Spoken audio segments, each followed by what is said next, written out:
Namaku Rani Wiratmaja, usia 32 tahun. Cerita ini adalah kisah yang selalu berusaha kuhindari untuk kuingat. Namun semakin kutolak, semakin sering ia kembali di malam-malam sunyi. Seakan menuntut untuk diceritakan. Kejadian ini dialami oleh keluargaku pada tahun 2014 di sebuah desa kecil di Kabupaten Muara Enim, Sumatera Selatan. Tempat ayahku dipindahkan sebagai pengawas kebun karet. Rumah yang kami tempati berada di area perkebunan yang luas. Rumah peninggalan Belanda yang berdiri sendirian di ujung hamparan kebun. Bentuknya besar, bertingkat 2, dengan dinding putih kusam dan jendela kayu tinggi yang semuanya tampak seperti mata yang selalu mengawasi. Di kiri dan kanannya tidak ada rumah lain. Hanya pohon-pohon karet yang berjajar rapi dan meninggalkan bayangan panjang saat matahari terbenam. Kami pindah sore hari, bulan November yang lembab, ketika hujan baru saja berhenti dan aroma tanah basah memenuhi udara. Aku, ayah, ibu, adikku Rindra dan nenek yang ikut tinggal bersama kami karena kondisinya mulai melemah setelah stroke ringan. Sesampainya di rumah itu, aku sudah merasakan sebuah tekanan aneh di dada, seperti udara di sana sedikit lebih padat dibandingkan tempat lain. Rendra bahkan memberi komentar bahwa rumah itu terlalu hening. Hening yang tidak wajar. Hening seperti sesuatu yang bersembunyi. Malam pertama berjalan tanpa gangguan besar. Tetapi aku terbangun beberapa kali karena mendengar langkah kaki berat di lantai atas. Padahal hanya aku dan keluarga yang menempati rumah itu. Tidak ada pekerja, tidak ada tetangga, dan tidak ada alasan bagi siapapun untuk berjalan di lantai atas tengah malam. Namun aku mencoba mengabaikan. Aku berpikir, mungkin itu suara kayu yang memuai akibat perubahan suhu. Keesokan harinya, nenek duduk lama di kursi goyang yang berada di beranda. Matanya terus mengarah ke barisan pohon karet di depan rumah. Ibu sempat bertanya apa yang ia lihat. Namun nenek hanya menggeleng, lalu meminta agar kursinya menghadap ke pintu rumah saja, bukan ke kebun. Ia bilang ia tidak merasa nyaman. Setelah kursi dipindah, nenek tidak mau lagi duduk di sana sendirian. Hari-hari berikutnya berjalan aneh. Ayah pulang kerja lebih murung, mengaku sering melihat bayangan seseorang berjalan di antara pohon karet saat ia patroli pagi. Ibu mengeluh bahwa setiap ia mencuci piring sore hari, ia merasa ada seseorang berdiri tepat di belakangnya. Meskipun ketika ia menoleh, tidak pernah ada siapapun. Rendra mulai sulit tidur, karena menurutnya ada suara orang berdecak pelan dari arah ventilasi kamarnya. Aku tetap mencoba bersikap rasional. Barangkali semua itu hanya penyesuaian tempat baru. Tapi semua logikaku runtuh pada malam ke-7 ketika sesuatu mulai memperlihatkan dirinya. Aku terbangun pukul 2 lewat sedikit. Dari celah pintu kamarku yang sedikit terbuka, aku melihat bayangan seseorang berjalan melintasi lorong. Bukan ayah, karena siluetnya terlalu tinggi. Bukan ibu, karena rambutnya tidak panjang. Bayangan itu berhenti tepat di depan kamar Rendra, berdiri di sana lama sekali. Aku tidak berani bergerak. Hanya bisa menatap bayangan itu yang tidak jelas, namun terasa nyata. Beberapa detik kemudian, bayangan itu menunduk seolah mengintip ke bawah pintu kamar Rendra, lalu perlahan memutar tubuh menghadap ke arahku. Detik itu juga aku menutup mata pura-pura tidur dan menahan napas hingga tubuhku seperti membeku. Ketika akhirnya ku dengar langkah-langkahnya menjauh, aku sadar bahwa apapun yang tinggal di rumah itu, ia bukan lagi sekadar cerita belaka. Dan itu baru permulaan. Seiring hari berjalan, rumah itu terasa seperti semakin hidup. Bukan hidup dalam artian baik, tapi hidup seperti sesuatu yang lapar dan memperhatikan kami. Aku mulai terbiasa terbangun di tengah malam karena suara gesekan, hentakan, atau langkah kaki yang berjalan dari lantai atas ke bawah, lalu berhenti tepat di depan pintuku. Pagi-pagi, ibu sering menemukan benda-benda kecil berpindah posisi, Sisirnya berpindah ke kamar mandi atas, kunci rumah ditemukan di bawah meja makan, dan sendok-sendok di dapur tiba-tiba berjatuhan sendiri seperti ada yang mendorongnya. Suatu malam, piring pecah tanpa sebab, dihentam sesuatu yang tidak terlihat. Nenek menjadi yang paling sering diganggu. Ia beberapa kali terlihat memandangi sesuatu yang tidak kami lihat. Ia bahkan mulai sering berbicara sendiri tetapi tetap tanpa suara. Ia hanya menggerakkan bibir tanpa bunyi, memandang sudut ruangan dengan ekspresi takut. Pada suatu malam, aku menemukannya duduk di lantai kamar dengan tangan menutupi telinga sementara tubuhnya bergetar hebat. Aku bertanya apa yang terjadi, namun ia hanya menangis seperti anak kecil. Semakin lama, suasana rumah itu membuat kami semua merasa terintimidasi. Aku mulai mencium bau melati bercampur tanah basah setiap menjelang subuh. Bau itu kental, menusuk, dan munculnya selalu dari tangga menuju lantai 2. Rendra pernah mengeluh bahwa setiap ia tidur, kasurnya terasa ditarik sedikit demi sedikit ke arah bawah, seolah ada sesuatu yang ingin membawanya pergi. Puncaknya terjadi ketika ayah mengalami kejadian yang membuat wajahnya pucat, seperti kehilangan seluruh darah. Ia baru pulang dari patroli sore.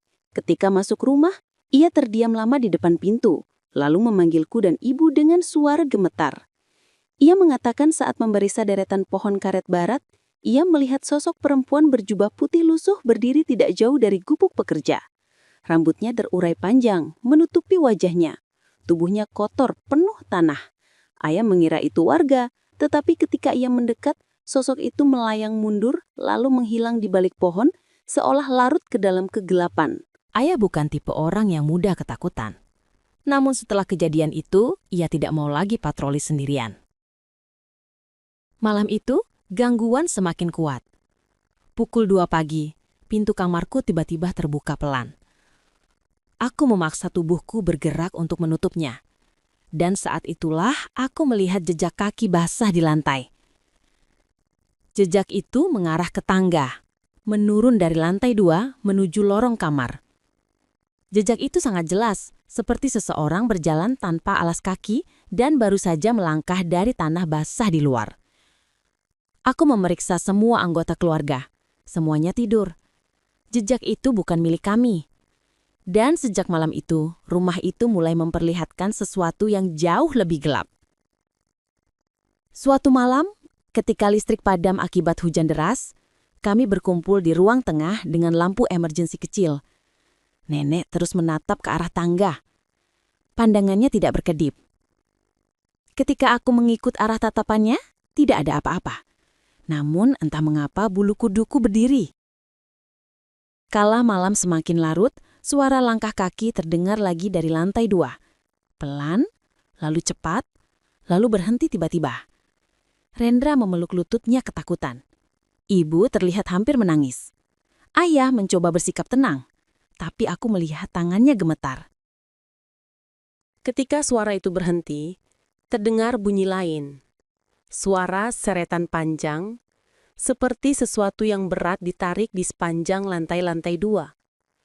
Suaranya lambat namun jelas, menggores, menggesek, dan membuat udara di ruangan semakin dingin. Tiba-tiba lampu emergensi redup seolah disedot sesuatu. Detik berikutnya, terdengar suara benda jatuh keras dari lantai 2, disusul suara langkah seseorang berlari cepat menuruni tangga, menghentak setiap anak tangga. Namun ketika kami menatap ke arah tangga, tidak ada siapapun di sana. Nenek menutup wajahnya sambil menangis tanpa suara. Aku merasakan tubuhku membeku. Rasanya seperti ada yang berdiri tepat di balik gelapnya puncak tangga, menatap kami, menunggu kami memanggil. Malam semakin panjang. Gangguan tidak berhenti. Pukul 3, aku mendengar suara seseorang berjalan di depan pintu kamarku. Suara berat, lambat, dan setiap langkah terdengar seperti seseorang menyeret sesuatu. Ketika aku menempelkan telinga ke pintu, udara di sekitarnya sangat dingin seperti berada dalam ruangan beku. Dan ketika aku mencoba tidur kembali, aku merasakan sudut ranjangku turun sedikit, seperti seseorang duduk di sana. Aku tidak menoleh, Aku tidak berani. Saat subuh tiba, bau melati itu kembali, lebih kuat dari sebelumnya. Aku merasa seseorang atau sesuatu semakin dekat. Dan benar saja, sesuatu yang jauh lebih buruk menunggu. Gangguan mencapai puncaknya pada awal Desember. Nenek semakin sering menatap keluar jendela pada jam 2 pagi, seakan melihat seseorang berjalan di halaman. Ia berhenti makan, berhenti bicara, dan hanya merespons dengan gerakan kecil. Tubuhnya semakin kurus, seolah sesuatu sedang menguras tenaganya. Suatu malam, aku mendengar suara pintu depan dibuka pelan. Ketika aku keluar kamar, aku melihat nenek berjalan keluar rumah. Langkahnya lamban, kaku. Hujan turun tipis. Kabut tipis menutupi halaman.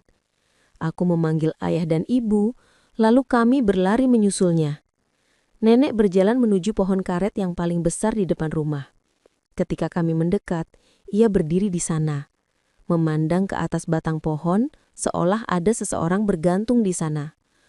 Tubuhnya gemetar hebat, lalu ia jatuh pingsan. Saat kami mengangkatnya, aku melihat sesuatu yang membuatku muntah. Di tanah di bawah pohon itu, ada bekas tanah yang tergali sedikit, seolah pernah ada lubang kecil. Bekasnya tampak baru. Setelah dibawa kembali, nenek demam tinggi dan tidak pernah sadar kembali dalam keadaan normal. Ia mengucapkan kata-kata tidak jelas, seperti meminta maaf kepada seseorang yang tidak kami lihat. Malamnya, rumah itu terasa lebih gelap dari biasanya. Angin tidak bertiup, namun jendela-jendela bergetar seakan diketuk dari luar. Suara tangisan samar terdengar dari arah kamar atas yang tidak pernah kami gunakan. Tangisan itu panjang, dalam, dan penuh kesedihan. Aku mencoba masuk kamar itu keesokan harinya. Ruangan itu berbau sangat menyengat, seperti campuran bunga layu dan tanah busuk. Di lantai, aku melihat tanda goresan panjang menuju sudut ruangan. Ketika aku menunduk, aku melihat rambut panjang terjuntai keluar dari celah papan lantai. Aku menjerit hingga ayah datang menarikku pergi. Setelah diperiksa lagi bersama ayah, rambut itu menghilang seolah tidak pernah ada. Gangguan semakin menjadi-jadi. Malam berikutnya, seluruh pintu rumah terbanting keras bersamaan pukul 2 pagi. Rendra melihat sosok perempuan di ujung lorong, memandangnya tanpa wajah. Ibu melihat bayangan seseorang duduk di kursi goyang pada malam yang sama. Pada akhirnya, kami tidak tahan lagi. Ayah memutuskan kami harus pergi sebelum sesuatu yang lebih buruk terjadi. Kami meninggalkan rumah itu pada pertengahan Desember. Hari itu mendung berat. Hujan turun perlahan seakan menahan kami untuk tidak keluar. Saat kami memasukkan barang-barang ke mobil, aku merasa ada tatapan dari jendela lantai 2. Tidak ada siapapun di sana. Tapi aku tahu ada sesuatu yang berdiri tepat di balik kaca, mengawasi. Ketika mobil berjalan meninggalkan halaman, nenek membuka mata untuk pertama kalinya setelah lama tidak sadar. Ia memandang ke arah rumah itu. Air matanya mengalir, lalu tubuhnya kembali melemah. Kami tinggal di rumah kontrakan kecil tidak jauh dari kota. Gangguan memang berhenti untuk beberapa hari. Namun, pada malam kelima, ketika aku hendak tidur, aku mencium aroma itu lagi. Aroma melati bercampur tanah basah. Aroma yang sama. Ketika aku membuka mata, aku melihat bayangan rambut panjang tergantung di ujung kasur. Hanya sebentar, lalu menghilang. Rendra mulai mengigau di malam-malam tertentu, membawa nama seseorang yang tidak pernah kami kenal. Ibu mendapati piring jatuh sendiri lagi. Ayah mendengar langkah kaki di ruang tamu ketika semua orang tidur. Dan pada malam terakhir nenek sebelum ia meninggal 2 minggu setelah pindah, ia menggerakkan bibirnya pelan, tanpa suara. Namun aku memahami bentuk kata-katanya. Ia berkata bahwa sosok itu tidak pernah tinggal di rumah itu. Sosok itu tinggal bersama kami. Dan ia ikut keluar bersama kami hari ketika kami meninggalkan rumah di kebun karet itu. Sampai hari ini, aku masih mencium aroma melati itu sesekali, terutama menjelang subuh. Dan setiap kali itu terjadi, aku tahu bahwa sosok itu belum pernah pergi. Ia hanya menunggu waktu untuk memperlihatkan dirinya kembali. Terima kasih telah mendengarkan kisah nyata yang dialami keluarga Wiratmaja. Jika kalian pernah merasakan tanda-tanda aneh di rumah, suara langkah tanpa sumber, aroma bunga yang muncul tiba-tiba, atau bayangan yang lewat di sudut mata, mungkin kalian tidak benar-benar sendirian. Jangan lupa tekan tombol like, subscribe, dan nyalakan lonceng agar tidak ketinggalan kisah-kisah nyata lainnya. Sampai jumpa di cerita berikutnya, dan semoga malam kalian tenang jika kalian cukup beruntung.